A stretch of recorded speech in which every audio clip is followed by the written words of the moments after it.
এই ঘটনাটি শুনে আমার সমস্ত শরীরের লোম দাঁড়িয়ে গেছে। তো আপনারাও পুরো ঘটনাটি শুনে যান। কোরআন প্রেমী এক মেয়ের কাহিনী। একটা মেয়ে ছিল, সে পবিত্র কোরআন পড়তে খুব ভালোবাসত। সময় পেলেই কোরআন তেলাওয়াত করত। তার ব্যাগে সবসময় ছোট একটা কোরআন থাকতো। গাড়িতে বসেও সে কোরআন পড়ত। তার তেলাওয়াত এত মধুর ছিল যে কোনো পাষাণ ব্যক্তির মন গলে যেত।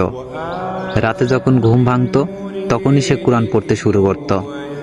একদিন মেয়েটি মারা যায়।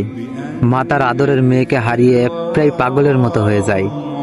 একদিন রাতে মা তার মেয়ের স্বপ্ন দেখে ঘুম ভেঙে যায়।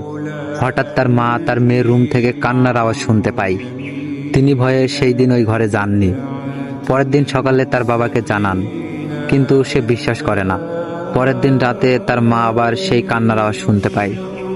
তারপর তার বাবাকে বলে, বাবাও শুনে সেও ভয় পেয়ে যায়।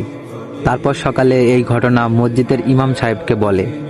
তারপর ইমাম সাহেব এই ঘটনা যাচাই করার জন্য ওই মেয়ের বাসায় এক রাত থাকে। রাত 1টা বাজতে না বাজতেই সবাই সেই কান্নার আওয়াজ শুনতে পায়। মনে হচ্ছিল অনেকে মিলে কান্না করতেছে।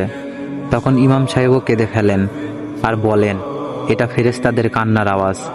মেয়েটি প্রতি রাতেই এই সময় কোরআন তেলাওয়াত করত, যা শুনতে ফেরেশতারা এখানে আসতো। এখন মেয়েটিকে না দেখতে পেয়ে তারা প্রতি রাতে এই সময় কান্না করে। রাসূল সাল্লাল্লাহু আলাইহি সাল্লাম বলেছেন, কোরআন পাঠে দক্ষ ব্যক্তি উচ্চ মর্যাদা সম্পন্ন ফেরেশতাদের সঙ্গী হবে। সূরা আবু দাউদ 1454। আল্লাহ আমাদের সবাইকে এইভাবে কোরআন পড়ার তৌফিক দান করুন। আমিন।